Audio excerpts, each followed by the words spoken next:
नमस्कार, आप देख रहे हैं न्यूज़ फॉर नेशन और मैं हूं सांत्वना आपके साथ। बिहार में उपचुनाव का समय चल रहा है। जहां इसके पहले बिहार के गोपालगंज और मोकामा में उपचुनाव संपन्न हुए, तो वहीं अब बारी कुडनी विधानसभा सीट पर होने वाले उपचुनाव की है और ये कहीं ना कहीं साल 2024 में होने वाले लोकसभा चुनाव की रणनीति और राजनीति सेट करेंगे।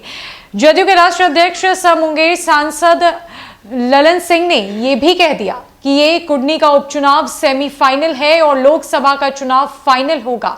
इस उपचुनाव के बाद जो तैयारी है वो लोकसभा चुनाव की होगी, जहां एक तरफ 7 दलों के साथ बिहार में सरकार बना चुकी महागठबंधन बीजेपी के खिलाफ लड़ाई छेड़ चुकी है, तो वहीं बीजेपी खुद को स्थापित करने की कोशिश में लगी हुई है। लोकसभा उपचुनाव की तैयारियां तेज है, जहां बीजेपी का यह कहना है कि वो महागठबंधन के किसी भी दल को अपने सामने टिकने नहीं देगी। बीजेपी का बोलबाला इस बार पूरे बिहार में देखने को मिलेगा। तो वहीं मुख्यमंत्री नीतीश कुमार ने विपक्षी एकजुटता की मुहिम छेड़ दी है। मुख्यमंत्री नीतीश कुमार का ये साफ साफ कहना है, उनकी पार्टी का यह कहना है कि बीजेपी कहीं भी नहीं टिक पाएगी।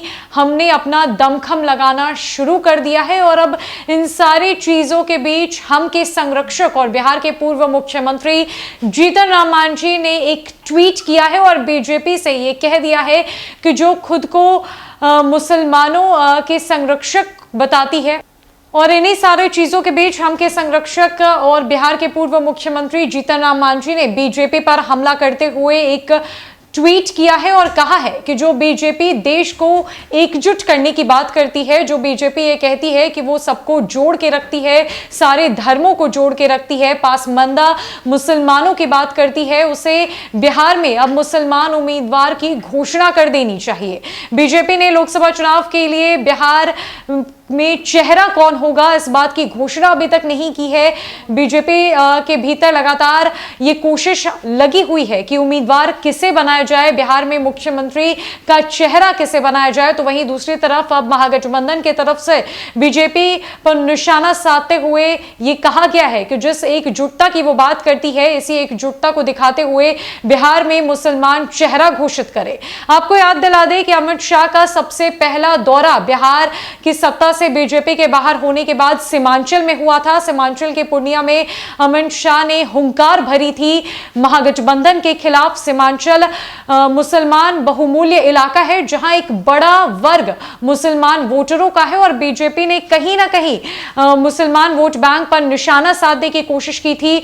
आरजेडी के एमवाई समीकरण को बिगाड़ने की कोशिश की थी और अब उन्हीं के चलते जीतन राम मांझी ने कह दिया है कि मुसलमान फेस घोषित क्यों नहीं कर रही है बिहार में बीजेपी, ताकि ये साबित हो जाए कि बीजेपी जोड़ने की बात करती है, पासमंदा मुसलमानों के लिए बात करती है, देश में एकजुटता की बात करती है। सबसे पहले मैं आपको जीतन राम मांझी के इस ट्वीट को दिखाएंगे जो जीतन राम मांझी ने बीजेपी को लेकर, बीजेपी के मुख्यमंत्री उम्मीदवार और फेस को लेकर की है।